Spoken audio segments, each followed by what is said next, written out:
Bonjour groupe, vous allez bien?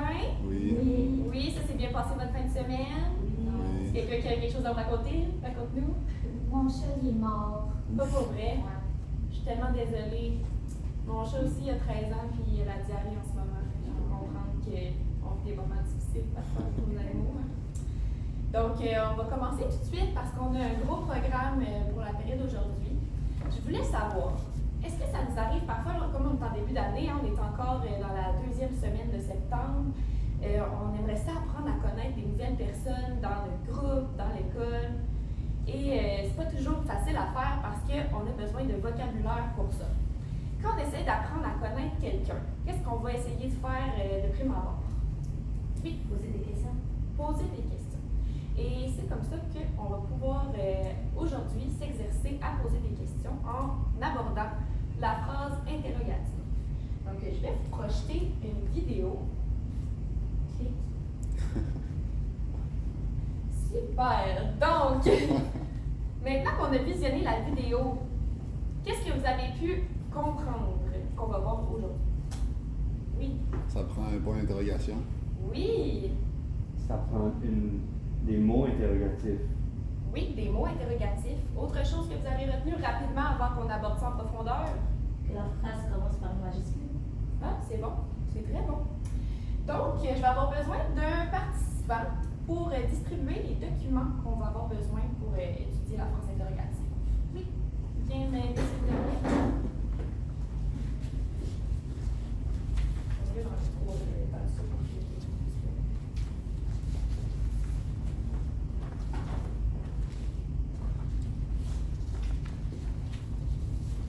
Merci.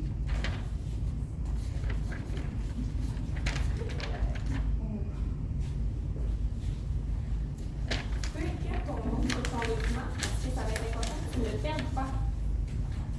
D'ici la fin de l'année, ça va toujours être utile. C'est fait? Oui. Merveilleux, on commence. Donc, comme on a vu dans la vidéo, nous voyons la phrase interrogative. Donc, c'est la phrase avec laquelle on peut poser des questions. Qu'est-ce qu'une phrase interrogative? Avant que je montre quelle est la réponse, quelqu'un peut me le dire encore une fois? Oui, Antoine. La phrase interrogative est employée pour formuler une question. C'est très bon, Antoine. Donc, comme vous allez voir, tous les éléments du PowerPoint sont dans votre document. Donc, vous ne perdez aucune information. On peut se concentrer pour écouter. Vous avez votre repère visuel sur la feuille. Tout est là. Donc, la phrase interrogative est employée pour formuler une question. Elle se termine par un point d'interrogation. Qui m'a dit ça tout à l'heure? C'est Arnaud, je crois. C'est moi. Antoine? Ah, voyons, Antoine, un champion. Quoi? Je ne le savais pas. C'est Antoine de rire. Donc, on va commencer. Il y a deux types de questions interrogatives qu'on va voir aujourd'hui. Premièrement, la question fermée. Une question fermée, c'est quand une question, on peut juste répondre par oui ou non. Donc, la question va être fermée parce qu'on ne peut pas développer quand on va répondre. Par exemple, la plage est-elle accessible aujourd'hui?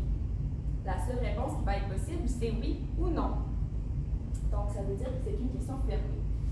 Les élèves débutants dans le groupe, par rapport à l'activité tout à l'heure, vous allez pouvoir vous exercer à rédiger ce genre de questions-là pour vous mettre à l'aise avant de passer à l'autre type de questions.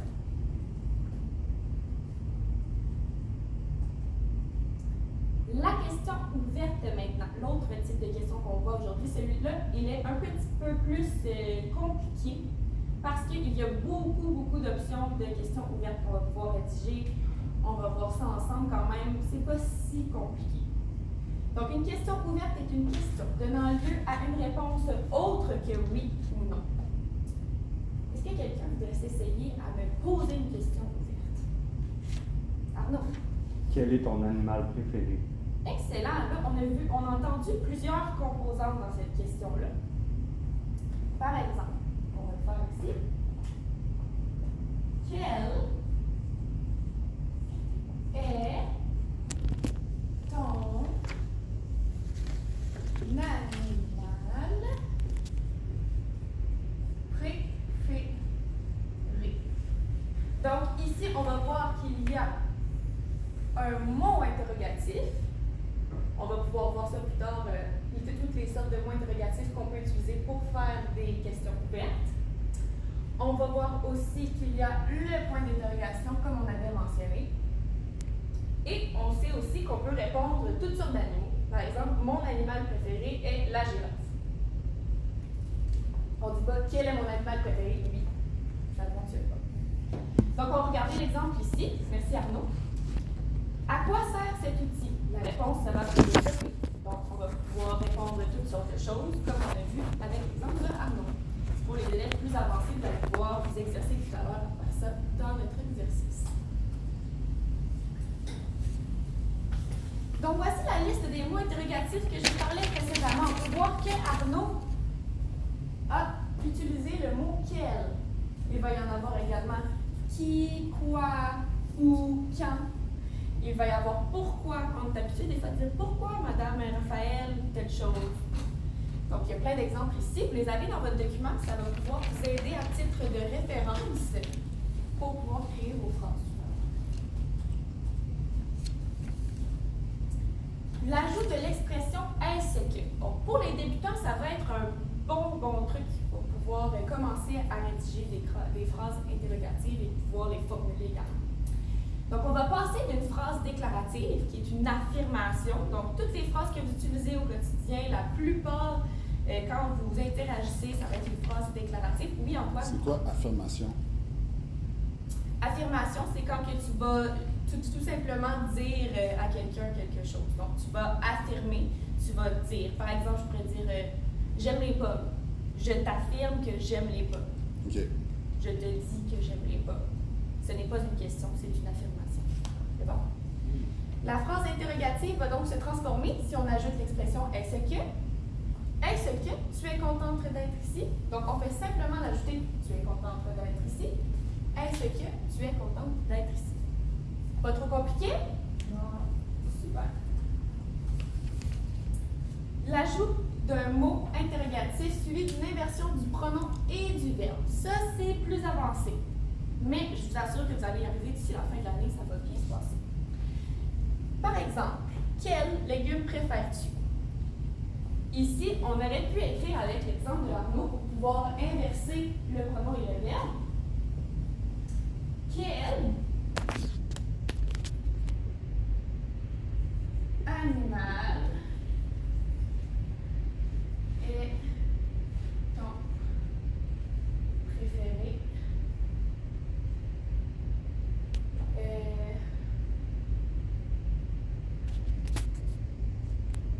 Quel animal est ton préféré? Et là, on aurait pu dire quel est-il? Là, on utilise l'exemple Arnaud, mais par exemple, l'important en fait, c'est d'inverser ton pronom et ton verbe et d'ajouter un trait d'union entre les deux. Donc, quel légume préfères-tu? Quel animal préfères-tu? On aurait aussi pu faire ça. Où sont-ils dans la forêt? Où sont-ils? On les inverse. Donc, le pronom est ici, le verbe est ici. On inverse et on met un trait d'union. Ça va jusqu'ici? Oui. Pas de questions? Bon, on a vu en gros quelle est la phrase interrogative. On va faire un petit exercice ensemble juste pour voir si on comprend qu'est-ce qu'on vient de voir ensemble. Vous allez pouvoir venir au tableau. Qui aimerait commencer à participer? Arnaud, super. Donc, je t'explique la consigne et tu vas pouvoir venir sélectionner avec mon crayon interactif. OK. Donc, tu dois trouver le mot interrogatif correct qui fonctionne dans la phrase. Donc, Arnaud, tu peux venir essayer de faire le premier.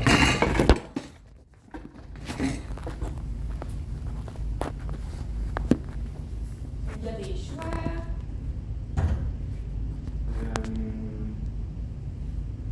Est-ce que c'est pourquoi? Pourquoi a acheté ce CD? Non. C'est qui? Qui a acheté ce CD? Ouais. Marina. Est-ce qu'on est d'accord avec Arnaud? Oui. Oui? Super.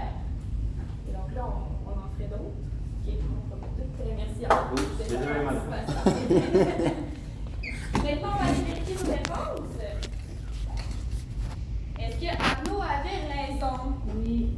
Oui, donc c'est en vert. Qui a acheté ce CD? C'est Marina. Super! Maintenant qu'on a bien révisé, qu'on est prêt, j'aurai besoin de quelqu'un pour venir distribuer la prochaine activité. Oui, merci de ton aide. Quand tu reçois ta feuille, tu peux écrire ton nom dessus, s'il te plaît.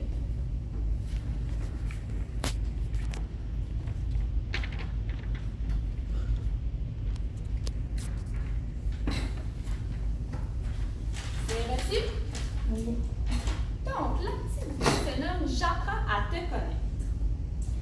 Donc, sur cette feuille, tu as 10 endroits où est-ce que tu vas pouvoir rédiger des feuilles. C'est recto verso.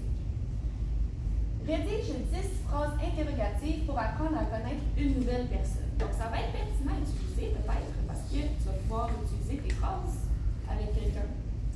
Donc, pour les élèves qui se sentent plus débutants en français, tu peux commencer par utiliser est-ce que au début de tes questions. C'est certain, la personne va te répondre par oui ou par non, comme on a vu que c'était une question fermée.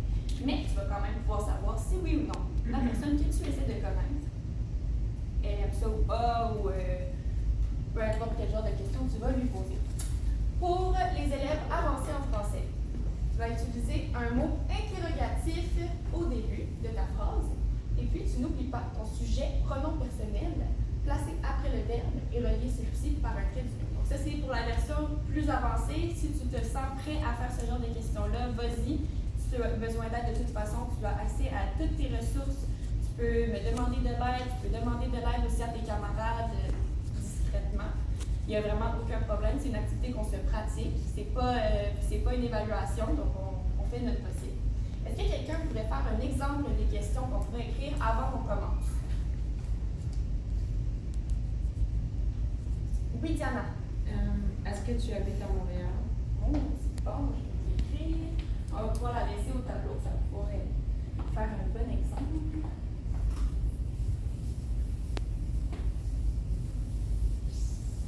Donc, ici, Diana a utilisé l'ajout du est-ce que tu habites à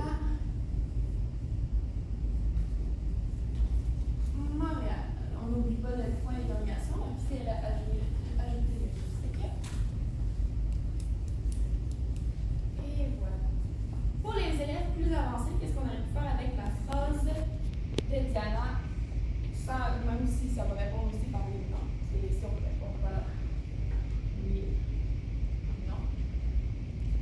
On aurait pu inverser le pronom et le verbe. Habites-tu à Montréal? Inversion. Pronom, verbe. Et on peut aussi répondre ici par oui ou non. Si on veut faire une question ouverte, est-ce qu'il y a quelqu'un qui idée de qu'est-ce qu'on pourrait faire? Oui. On peut choisir le où habites-tu?